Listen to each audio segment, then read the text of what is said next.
This show is for the sales leader who knows they have a pivotal role in driving outstanding sales results. Getting hired or promoted to manage a sales team is a big accomplishment, but you know you have to work hard to become a great sales leader. You are listening to the Divine Comedy of Sales podcast. Here's your host, coach, and advisor to elite sales leaders from around the world, Matt McDarby. Hello and welcome to the Divine Comedy of Sales podcast. I'm Matt McDarby, veteran seller, leader, coach, and advisor to elite sales leaders all over the world. I'm so excited to have you listening. In our latest season of interview episodes, I'm going to be asking some of the same questions about lessons learned, some of the great challenges that the leaders I'm interviewing have overcome. Who did they learn from? But there's one important question that I'm adding to the mix, and it's essentially, what are the most important parts of your system? And this is my way of bringing systems thinking, which has been a recurring theme of the last several episodes, into our conversations with highly effective and successful sales leaders. Why am I doing that? I'm doing that to help you clarify in your own mind, what are the key elements in your system? What does your sales leader's operating system look like? I'm really excited to have you listening in on these conversations. So I hope you love this season of interviews. Our very next guest is coming up right now. When I first met our next guest, he was a client executive selling sales training programs at Huthwaite, where I also worked, creators of spin selling. He then went on to sell and lead at Achieve Global and MHI Global, which you may otherwise know as Miller Hyland, and where he eventually earned an executive VP of sales role. After that, he worked at Cornerstone On Demand as an area vice president in Jeff Lautenbach's organization. That might be a name you recognize from this show, from a past episode not too long ago.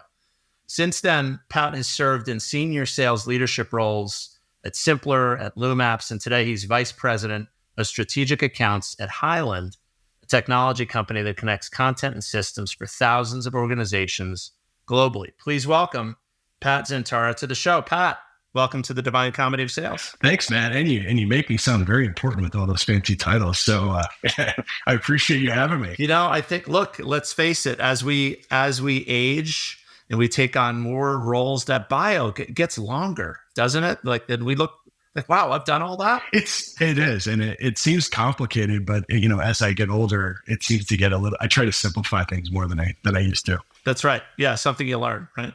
Good. Well, Pat, look, I think the audience can learn a lot from your experience. I know about some of your strengths as a seller and want to talk to you about what you've learned as a leader. So if it's okay, I'm just going to jump right in and ask you some questions. Okay. Let's do it.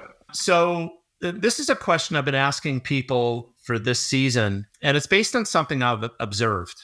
The best sales leaders that I know that I've had a chance to observe over time have a system or a way of making sense of all of the kind of complex interconnected parts of the organization so that they can basically diagnose, tune, move the right lever to get the change in performance.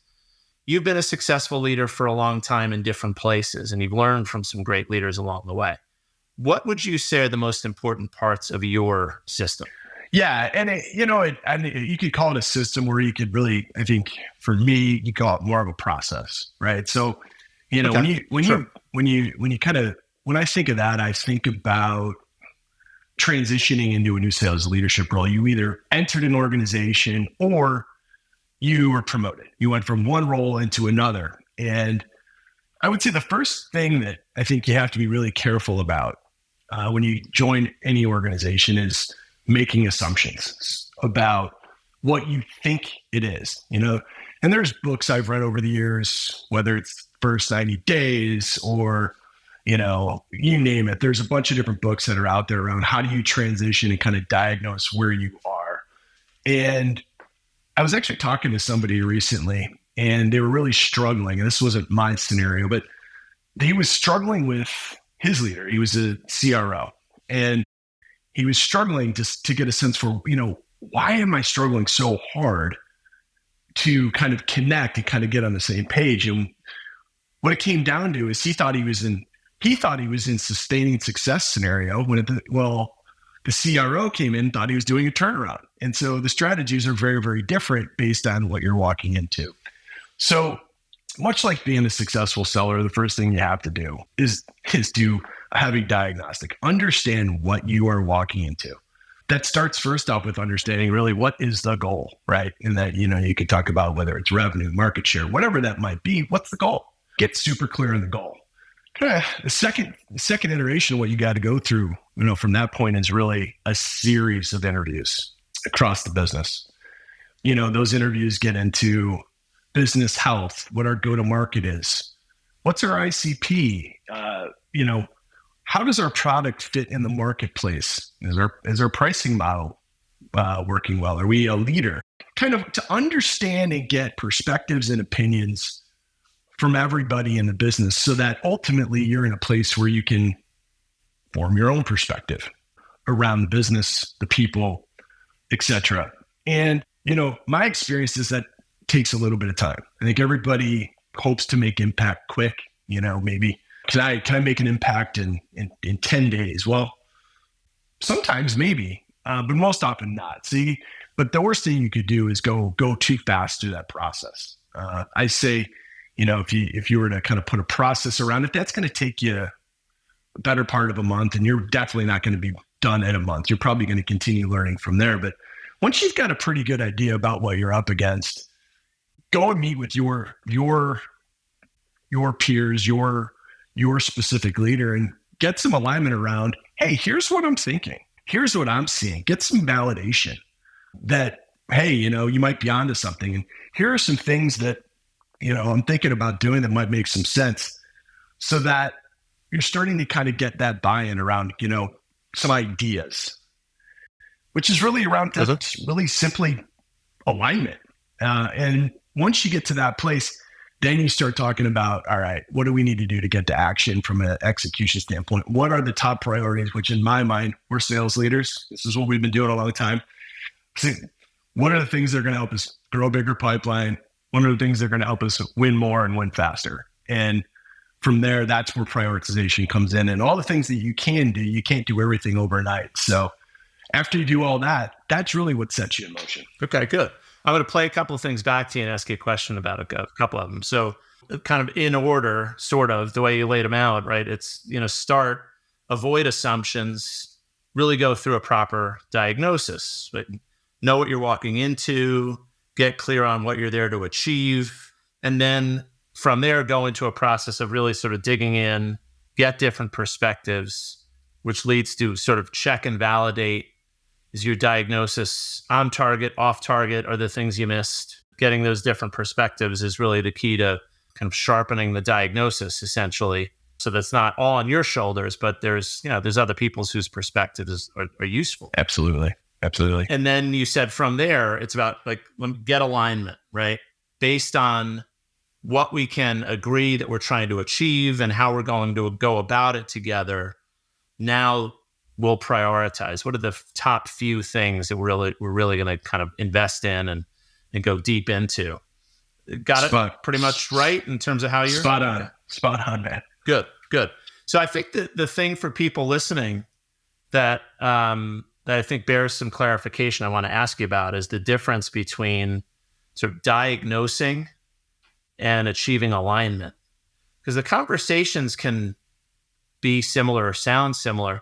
What, in your opinion, is the key difference between kind of diagnosing what's going on and what needs to happen in an organization and achieving alignment? Is there a difference? Absolutely. Particularly when you join a new organization who they don't know you. You may have had success in the past, but that wasn't with them. And we're all human beings. So, you have to. Last I checked, Pat, yes. Yes, absolutely. Well, it depends with AI and everything. You have to double check. Yes. Good point. Yeah. But to me, it's trust, right? And that doesn't just happen because I said so doesn't mean that you think so. So like in anything, it's are you incorporating those folks into how the decision was made around that prioritization? So did they have a voice into what that was going to look like? I don't know about you, but the best leaders that I ever worked for, they included me into how we landed the plane. When leaders generally go down the path of telling me what to do, kind of taking more of that stick mentality versus carrot, I've never really responded well to that as an individual. And so gaining alignment is diagnosing, doing the right things, but it's bringing people along the way and building trust along the way so that you can actually go and accomplish those things. And I haven't found that work very well when you're using the stick as your method by which you go there. No, neither have I. I mean, you'll recognize this is a phrase I know for sure you've heard before, right? People value their own conclusions more than what they're told by others.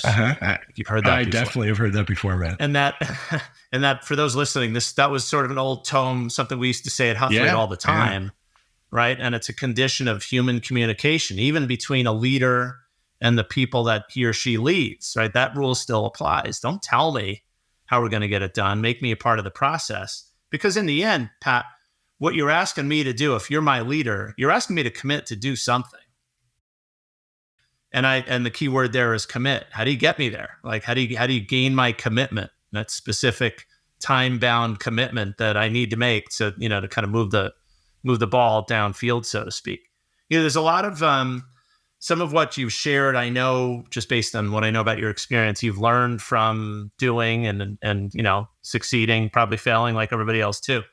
What would you say is the most important lesson you've learned so far about leading a sales team or an organization? I think there's many. It's hard for me to pin down one, but I'm going to ask you to try, Pat. I will try to do that. I just don't know if I can. One thing I will say, and I'll give you a couple highlights. Number one, as a leader, you have to learn that you don't have to have all the answers all the time, and you don't always have the best idea. Part of your job is to bring together a great collection of talent to get the maximum outcome you possibly can. And that's not because you're always the one with the right answer. And I think when you first become I'm going to use the term manager, it doesn't always feel that way. When you first become a manager, you feel like you have to be the one that has all the answers. It only comes with time where you realize, geez, there's a lot of smart people around here, probably smarter than me. Why don't you go ask so-and-so? Or why don't we bring them into the conversation? I think that's one. I think another one that I've learned over time is, I go back to the word human being and empathy is another big one about being a leader. When I first started managing sales teams, I think I mostly got into that role because I felt I could make a bigger impact. And I felt I knew a few things that I might be able to make a bigger impact. And what I wasn't really good at early on was understanding that there's people that have lives that are outside of work, and things can kind of come into play. And I think over time I got better at that. When you think of it, I think one final point, and I think this is, it's more than one, is there's a few things that kind of build really, really strong teams. And I have a few principles I try to do to get to the heart of things. Number one, clarity. They know what to do. They know what's expected. It's a lot easier to do their job. Having a high level of standards around how the job's going to be done. It's one thing to say I've got a big number, but without giving clarity around, well, what does good look like? And have some standards around kind of what's expected in the job. And holding people to that, it's difficult. It's really difficult to kind of get consistent performance. And then I would say finally, really building a sense of team. I think early on, and I'm sure you've experienced this too, Matt, where they say it's a sales team, but yet what it really is a bunch of individuals that happen to report to the same person. I fundamentally believe you get more when everybody works together and supports each other. And so, for me, it's not just about, do you do the right things from a sales motion perspective, but are you creating the right climate to build the culture of what winning actually looks like? So let's dig into that for a moment. What do you do there? I mean, is it just help people understand what the common goals are, common ground? Is there more to it than that in your experience?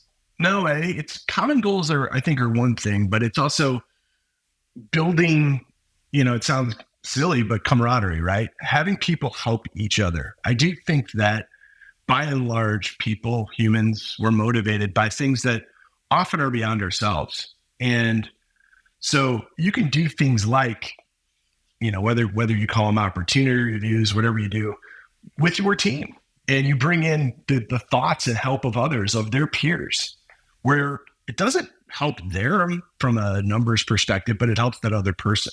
Doing things like that, rewards and recognitions, in the way that people want to be recognized, they play a role too. But I think truly this belief of winning as a team and losing as a team is important. When somebody that, you're always going to win deals, you're always going to lose deals, but there's nothing worse than when somebody loses the deal and everybody just points at that one person. It's like, well, maybe, but we probably all had a part in that, and that's okay. What can we learn from it? Let's not use this as an opportunity to beat someone down. And I think all of those things help. That's a good example. And as I was just thinking about what you've shared so far on important lessons, all of these, there's sort of a theme that underlies all the things you've said. And it's something I've seen play out as I look at being actively involved in the development of a lot of people in sales management roles, frontline managers who are doing the job for the first time, people have been doing it for a while, but they're at kind of a critical point in their development, leaders of leaders, chief sales officers, that there's this journey that we're all on when we're in this job. And at the start, the first lesson you shared was you don't have to know all the answers. And you described your own experience. And it's very similar to mine. Like the first time I was a team leader, and then the first time I was a frontline manager, I thought I just had to be the one who was expert in all the things. Yeah. I was the guy, I had all the answers. And it wasn't until I grew up a little bit, frankly, and matured in the role where I was like, shoot, that's not right at all. Right. So, and later on, like you said, you've got to sort of demonstrate empathy to your team, and you've got to go to lengths to help them achieve clarity on the role and what's expected of them. And you've got to set high standards for them, right? Hold them to them for their benefit. Build a sense of team based on real, not sort of artificial, but like real things that would unite people. What are they trying to achieve outside of work? So all of these things, as for those listening, these are just like steps on the journey for a sales manager. I become progressively, not me specifically, but as a leader, I should become progressively less sort of self-oriented and more other-oriented or other-focused as I grow in the job. And so maybe the best thing, Pat, I don't know if you've developed other managers too, right? The best thing maybe you can do coming out of what we're both saying here, the best thing you can maybe do for a new sales manager is just try to help them move along that journey a little faster, right? Understand you don't have to be the expert. You don't have to have the answers. You do have to ask good questions. You do have to show interest in others, right? I mean, those are the things I think that you're sort of Matt, you are so spot on. And I think when you're an early manager, it's hard to do, right? You're just trying to figure it out. You're trying to prove why you were put in that seat. And I think it takes a little bit of time to get there. Maybe it's just me, but I think that's probably the case for most. And then, I was this is actually recent. I noticed that there was one of our sellers just didn't seem okay. He just didn't seem okay. And it's somebody that I really think has a really great career in front of them, has a lot of potential, and just didn't seem okay. And my recommendation to my manager was, why don't you just call and check on him? Just see how he's doing. Don't talk about work. And he went and did it. And you could see after that, just the body language and everything about him was like, wow, this isn't they actually noticed me. And, it's not necessarily always our job to manage everybody's moods and orientation, but it does matter sometimes. Yeah. I mean, they're bringing their full self to the job, right? And if there's any part of it that's off, no, I'm with you. Like, I think we have to remember, you said human beings, I think 2 or 3 times here. That's what we're talking about, right? There's something that's, it's something I've experienced. It's like the one part of the job that when I've been a leader, either a frontline leader or a leader of leaders that I have least enjoyed is, I think it's honestly, it comes from leaders from other functions who simply don't understand that, like, no, we're not these coin operated mercenaries. Some of us are, right? We not are. Me. Well, yeah, it's true. Yeah, I could be. No, neither am I. No, we know some people like that for sure. But I mean, but they're the rare exception. In fact, I would challenge, I bet I'm all about, think about the best salespeople you know, like the best, like the most effective.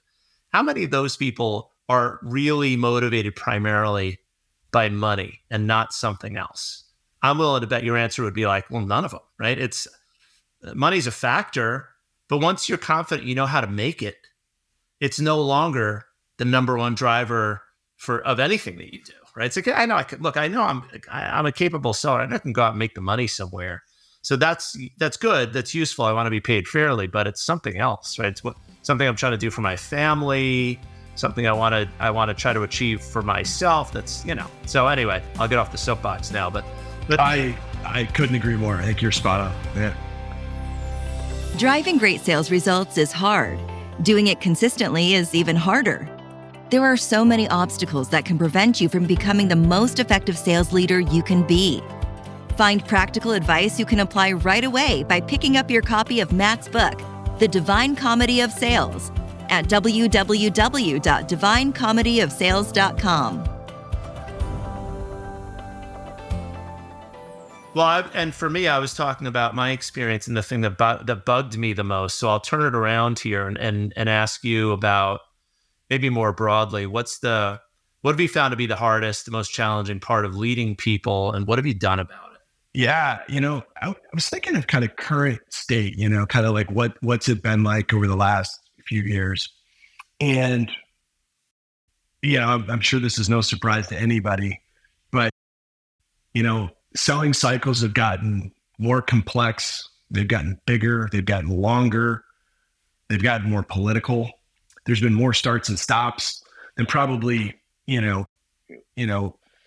had back then. I mean, I think about, one of the stats that blows me away. I remember, and it just keeps getting worse, is it used to take 7 to 8 touches to get somebody to respond to you, from a prospecting standpoint.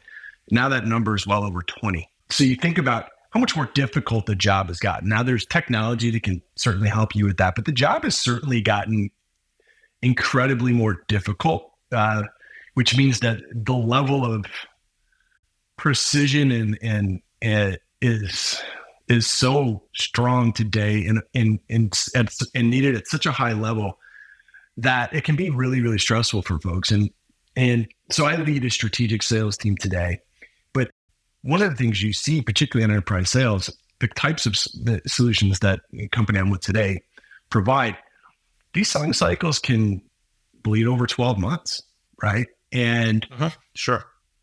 And I have seen salespeople who have been successful their entire career start to doubt their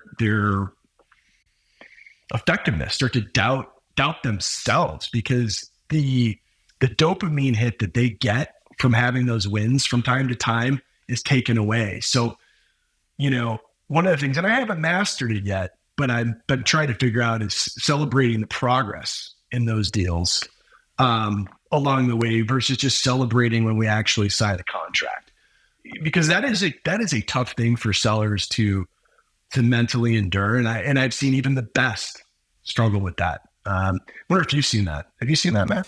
I have. Well, I live it myself. I mean, I help to, not just the people that I coach and develop, my own business, right? Mine is a complex sale. I don't eat if I don't sell.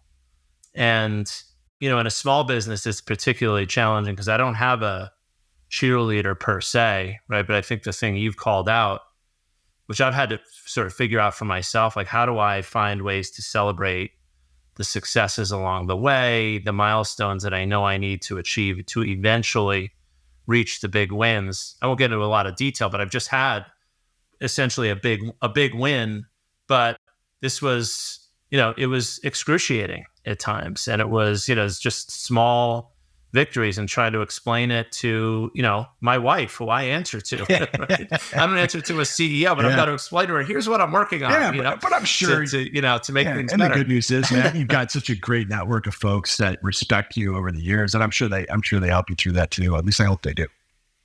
That's true. No, I have people I can call, and many of them, right? People who just have great perspective and can be helpful. But no, I think to repeat here a little bit, that in a selling environment where things, and I'm with you, they do seem more complex. Professional selling changes. I'm a little bit older than you, not a lot, a little bit older than you, and I've seen a few of these cycles where we kind of swing.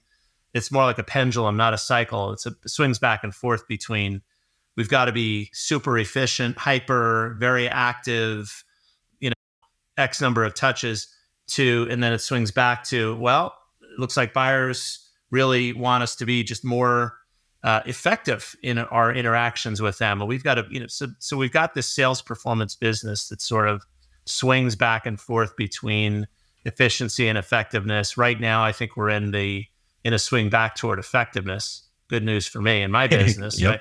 Right?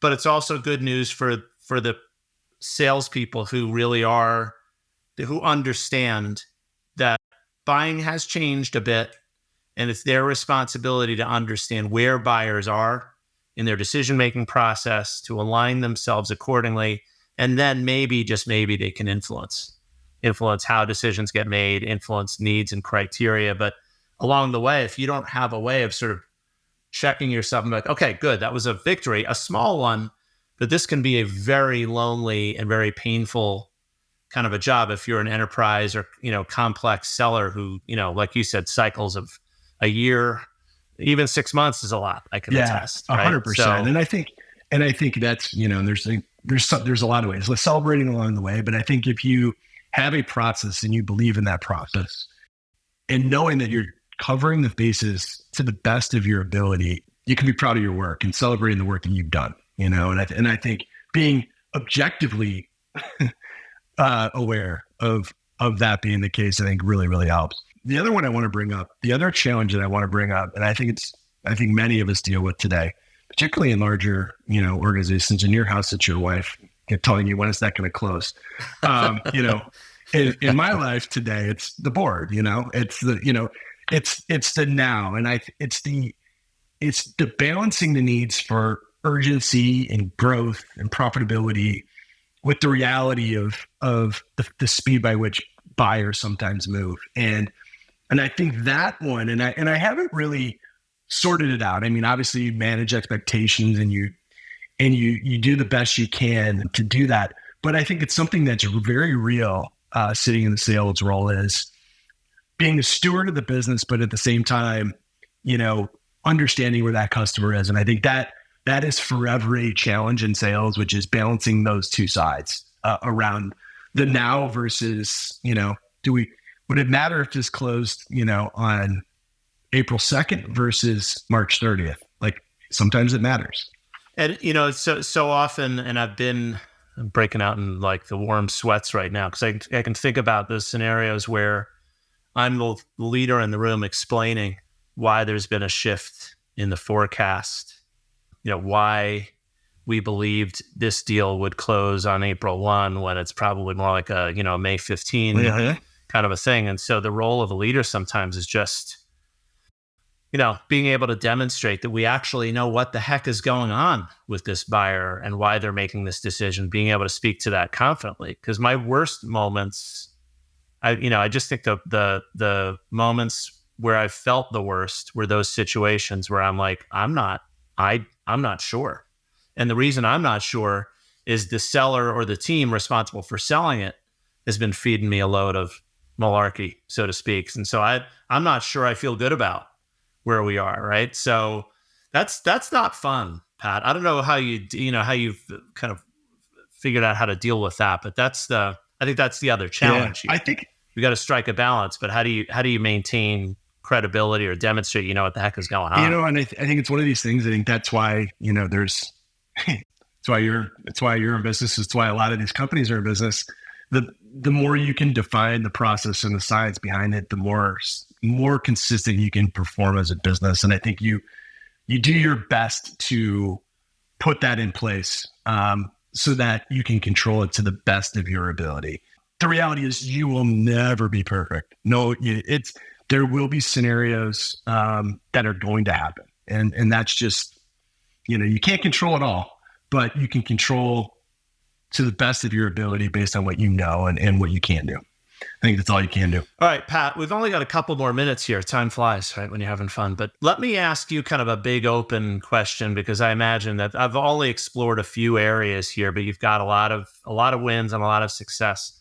What else? What else do we need to know? What else do you think the listeners would benefit from learning from you today? Not a lot of big, crazy thoughts, and I think I started off at the beginning and I said, the older I get, or the more experienced I get, I guess that's a better way of saying it. The more experienced I get, the more simple things become. And when I think about a sales rep, there's really only 3 jobs they have, and I think the more simple that we can provide that charter, the better. Your job is to manage the business. Your job is to grow pipeline, and your job is to win deals. It's those 3 things. It's really all that simple. So if you're getting pulled in, and this can happen in a lot of big companies, you get pulled into a bunch of meetings that quite honestly aren't going to help you. They're managing somebody else's project, but that's not necessarily going to move the needle. You got to be smart about where you spend your time. And I think that's the other big part about sales is managing your time, right? So focus on the things that matter, the business, your pipe, your deals, and the relationships that are a part of that, your customers and your colleagues that work alongside you every day. So keep it simple. The other ones I would say is, that we're really called out here, and I'm a believer in these things around what do I see in a great salesperson. I think it's really important. One is you got to have a methodology.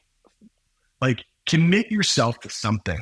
I'm not going to promote any methodology on here, whether it be process or skill, etc., because the reality is most of them have some credence. That's the truth. But whatever it is, they were based on people that did this job great, and there was science behind it. So be humble enough to become a student and get good at that. It makes the job a lot easier. It really does. Second one is there is no, I would say, substitute for curiosity and genuine interest. Nothing. When I was and I say this all the time, I was never terribly interested in the product itself. I was always more interested in how that was going to help a customer achieve something different, better, or bigger. I was curious about that, but I was really curious about them. I was curious about their business. And the more you can engage somebody with a truly curious conversation, not a scripted set of questions that you come in and you interrogate somebody, and you don't do the work to kind of dissect that and get into it and go different ways with it to really understand someone and the problem at hand. Genuine interest and curiosity people feel, it's a different experience. It separates you from everyone else. And the final one I would say, and I remember the time I really, really learned this, and it's just really be authentic, be yourself. People don't want robots. People don't want somebody who's ultra stiff. You can be professional and be authentic at the same time. And I won't name names, but I'll never forget, I was with a rep, and really smart guy, great person, good friend of mine today. And we went out and on site. I don't know, this is pre-COVID, so I'm like all lost on time here. And he walked in, he pulled a Dr. Pepper out of his bag, a koozie, and just super laid back. And I'm literally taking notes, like so unprofessional, this, that, and the other thing. And I couldn't believe what I was seeing. And then I sat in the meeting and I watched him do his thing, and I observed it. And I watched the other side of the table, and I was like, holy cow. They loved him because he was who he was, but he also knew what he was, but he also was very professional at the same time. And as a result, he was very successful because of that. Because it it wasn't some phony front he was putting on. He wasn't disrespectful. He wasn't unprofessional, but he was authentically himself. And I think it mattered. So no, that's great. I mean, that authenticity I think that leads to credibility. Like, people know when you're putting on airs. They know when you're trying to put them on and be something you're not, because you're not consistent in your behavior, right? It's just because you're kind of, shielding them from the real thing. No, I think that's an important point. There's something I'll close with something that jumps out at me from these last few comments here. Commit to an approach, a methodology, whatever it is. A lot of them are pretty similar. Just commit. Like, pick one, commit to it, try to be great at it. Be humble enough to be a student, you said. The other thing you said was be curious and interested, and specifically interested in the other, right? Not just self-interested, but interested in yourself. That, one of the big themes, ultimately the name of the name of this podcast, The Divine Comedy of Sales, kind of goes to themes that I covered in the book of the same title. And we talk about what are the virtues that great leaders demonstrate in order to create environments where people want to lead them. And the very first virtue happens to be humility. Why? Because that opposes kind of the great sin of pridefulness, which is the one that I sort of call out as like, that's the thing to be avoided, pride. So it's, take pride in what you do, but don't be so prideful that you wouldn't be a student of what other people have done to win and be effective. Be legitimately interested in what other people want to achieve, right? And be authentic in all of that, because that applies in selling and in leading. How'd I do, Pat? Did I kind of summarize it well and play it back to you well? It seems like you've done this before, Matt. It seems like you've done this before.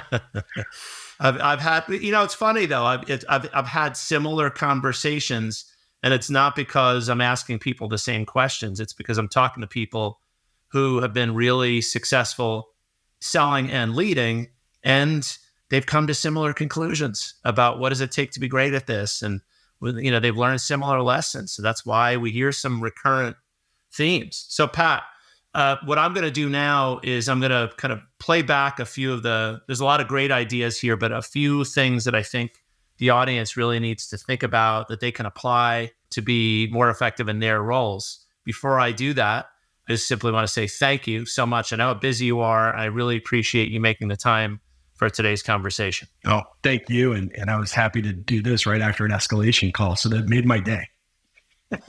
Good. Glad to be a change of pace. All right, Pat, I'm going to go get to my summary. Thanks so much. I'm so glad Pat was able to join us for this episode. I knew that he's had a lot of success since we both worked together back in the Huthwaite days.